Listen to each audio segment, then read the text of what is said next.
Alright, dito nakikita din natin na unti-unting nafi-fix din yung pamumuhay nyo as long as may tiyaga kayo mga kapiksi. Kapag may tiyaga, may nilaga talaga guys, no? Makaka-recover talaga kayo sa buhay nyo, basta tiyagain nyo, lalo na kung galing kayo sa mga money problems or kung ano man problema sa pagkakakitaan nyo guys, no? Pwedeng ma-fix yan, pwedeng maayos, minsan kunwari nag-fail yung business mo, pwedeng isara yung business tapos another business naman hanggang sa makita mo kung ano talaga yung magwo-work para sa inyo, no? So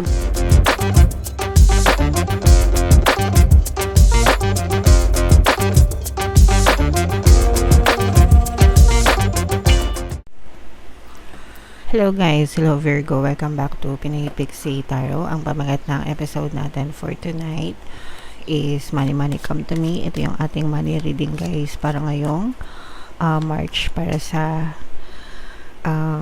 Virgo, Sun, Moon, Rising Sign, and Venus. Unahin natin tong deck na to guys. Ito yung ating mga money manifesting techniques para sa inyo. So, meron tayong goals mga kapiksi. Picture the goals you desire in as much detail as possible. Experience your chosen outcome with all the senses, with all your senses, as though you've already achieved it. Hold that thought, then send it out into the universe with your love and thanks. So, pag sinabing picture the goals, mga kapiksi, ito yung visualization, no? Paggamit ng visualization, imagination, daydreaming, no? Para ma-achieve nyo yung goals nyo or desire nyo. And you have to incorporate your 5 senses, no? Sense of smell, sense of touch, sense of feel, sense of hearing, sense of taste kung kinakailangan guys, no? So yung 5 senses na yon, i-incorporate nyo during your imagination or during your visualization para ma-feel nyo na totoong-totoo yung visualize nyo. So kunwari, no? Yung palagi ko sinasample sa inyo, kunwari gusto nyo magkaroon ng sasakyan, di ba? Bagong sasakyan. Anong klaseng sasakyan yung gusto mo? Maliit ba or malaki? Anong brand? Anong tatak? Anong kulay? Anong model? Di ba? So, yun muna yung una. Tapos, imaginein mo, yung sasakyan mo nakapark na dun sa garahe ng bahay nyo. Excuse me. So, nandiyan na siya, nakikita nyo na siya, di ba? Imagine nyo, bubuksan nyo yung kotse kasi papasok kayo. So, pipindutin nyo yung susi, di ba? Pag pindot nyo ng susi, tok-tok, may tunog yon. So, dapat naririnig nyo yung tunog, bubuksan nyo yung pinto, naririnig nyo yung pagbukas ng pinto, pagsara ng pinto, di ba? Pag nasa loob na kayo, kailangan nararamdaman nyo, di ba? Anong klaseng upuan, pag upo nyo, naka-leather seat ba yan or fabric ba yung upuan niya, di ba? Hawakan mo yung manibela, anong mararamdaman mo, anong amoy sa loob ng kotse mo, anong nakikita mo, di ba? Yung interior, yung design ng kotse mo, di ba? Lahat mga kapiksi. Tapos pag inon mo na yung engine, 'di ba, may tunog 'yon. So ganon mga kapiksi, that's how you incorporate your 5 senses na parang nandun ka sa scene na 'yon, that it's actually happening right now, no? And you do the drill over and over again until you feel satisfied, until you feel na okay na, totoo na to, no? Okay na to, akin na to. So that's how you claim, that's how you create your reality sa isip mo, and it will be pushed out sa 3D mo naman, sa yung physical reality mga kapiksi. Okay? Alright, so yeah, comment down below sa mga visualization is a very effective tool in manifesting guys, no? Napaka effective niyan mga kapiksi. So, comment down below if ang dami ko lang na-manifest guys, no? When it comes to visualization. Hindi lang sa visualization, ang dami ko lang na-manifest sa buhay ko. So, gawin nyo yan. Alright, so, hanapin natin yung energy ng money at saka yung energy ng Virgo guys. Habang sinashuffle ko to, panoorin nyo muna yung video natin regarding sa ating paano mag-manifest ng abundance video course. Kapiksi, sawa ka na ba sa mga struggles at hirap sa buhay mo? Masipag ka ba at masikap sa buhay ngunit hindi ka pa rin umaasenso? Ilang beses ka na bang nag-attempt magnegosyo at mag-invest pero palagi ka pa rin nalulugi? Sa pagkakataon na ito ay maaaring may subconscious beliefs ka na nagiging balakid sa iyong pag-unlad at pagyaman. Introducing, paano mag-manifest ng abundance video course. Dito ay matututunan mong ma-overcome ang mga balakid mo para tuluyan ka ng umunlad, umasenso, sumagana, maging matagumpay, successful at maswerte sa iyong kabuhayan, pera, trabaho, negosyo sa lapi at kaperahan ng bonggang-bongga. Dali, mag-send na ng email sa pinoypixie@gmail.com at simulan na ang iyong pagyaman ngayon. Alright, so sa lahat ng gusto mag-avail ng course guys, meron tayong paano mag-manifest ng abundance video course, paano mawala ang third party at magkaroon ng harmonious na relationship, paano pabalikin si ex or vice breakup. Sa mga interesado guys, mag-send lang kayo ng email sa pinoypixie@gmail.com. And sa mga naghahanap guys, ang pampaswerte na meron tayong money shaker jar guys dyan, at saka itong mga pampaswerte bracelet, mag-message lang kayo sa WhatsApp ko guys. May kita nyo sa description at sa comment. So, Virgo, kayo ay represent ng King of Pents, guys. Meron din dito presence ng water sign, Cancer, Pisces, Scorpio.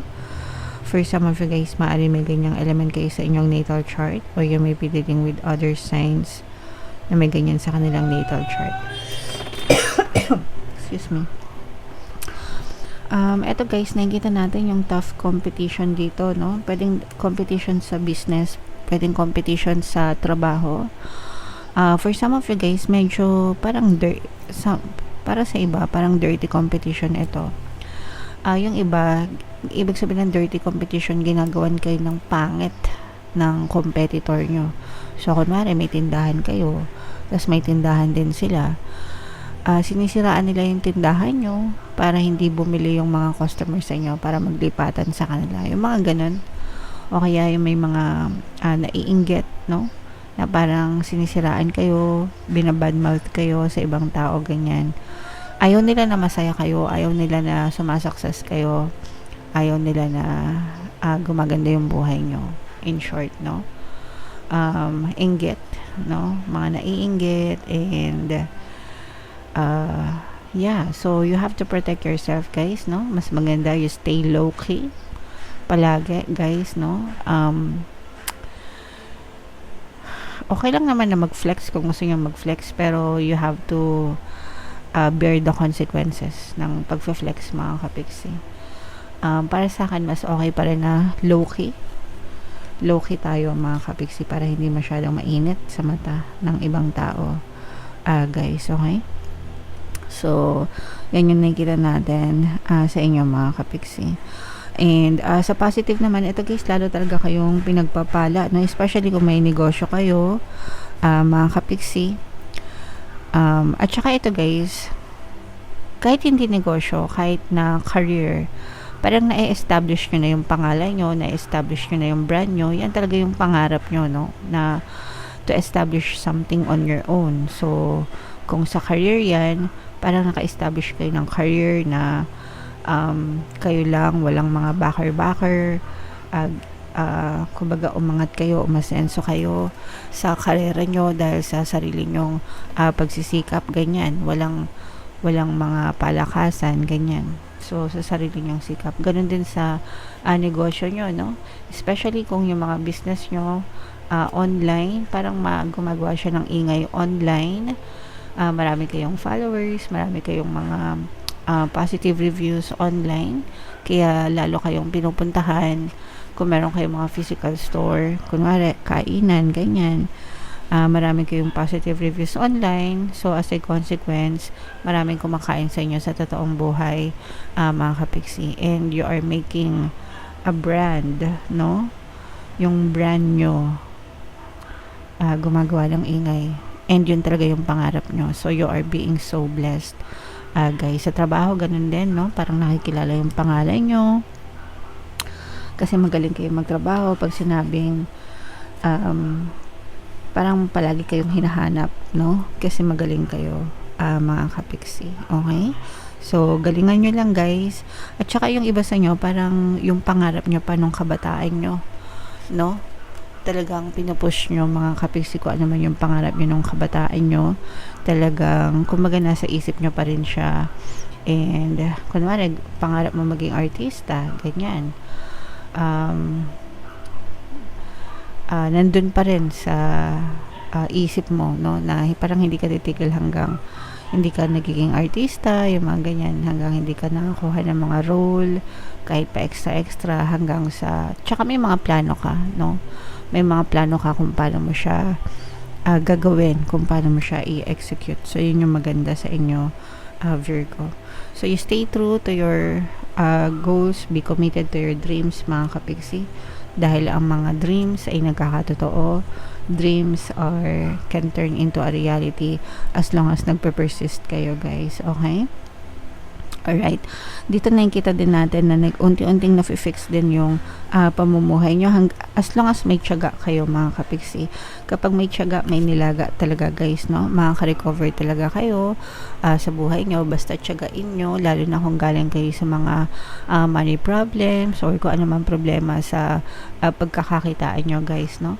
Pwedeng ma-fix yan, pwedeng maayos, pwedeng minsan, kunwari, nag-fail yung business mo, pwedeng isara yung business, tapos another business naman, hanggang sa makita mo kung ano talaga yung magwo-work para sa inyo. No? So, ganun talaga, guys.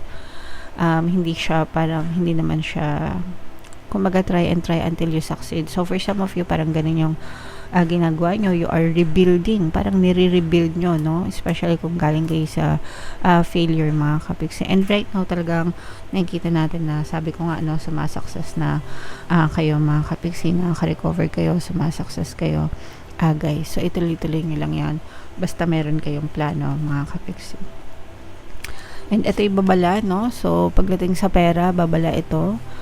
Mag-ingat kayo sa mga taong pinagkakatiwalaan nyo. Mag-ingat kayo sa mga nilalabas nyong pera, sa mga investment nyo, mga kapiksi.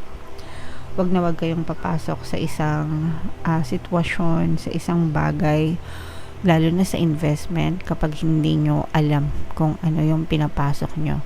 Madaling sabihin na maglagay ka ng pera dito, kikita ka ng 30% every month, no? Madali yon, pero madali ding mawala yung pera nyo. Kasi Ponzi scheme yon, guys, no? Until now, may mga naluloko pa rin sa ganun. Until now, mga kapiksi, no? Kaya mag-ingat kayo, guys. Walang easy money, no? Magiging easy ang money kapag sumakses kayo sa mga bagay na pinaghirapan nyo. That's easy money. Pero yung easy money na yon, hindi rin siya nagsimula sa easy, no? That galing din siya sa hard money, sa hard work, no? Pero yung mga lagay-lagay lang ng pera, tas kikita na, that's a scam, that's fraud. So, mag-ingat kayo sa mga ganun, mga kapiksi. Alright? Okay. So, yeah, comment down below, Virgo, if naka-resonate kayo dyan. Yung mga magaganda dito, guys, i-main mo nyo na sa comment section. And again, no, you have to protect yourself. Kailangan mong protektahan yung sarili mo sa mga taong naiinggit sa'yo, Virgo. So, ito yung ating 2026 kapalaran, guys. Ito naman yung ating success stories ng paano mag-manifest ng abundance video course. Ito yung money shaker jar, guys, natin. Panoorin nyo na. Thank you for liking, sharing, and subscribing. See you next time. I love you all. Have a nice day. Bye-bye.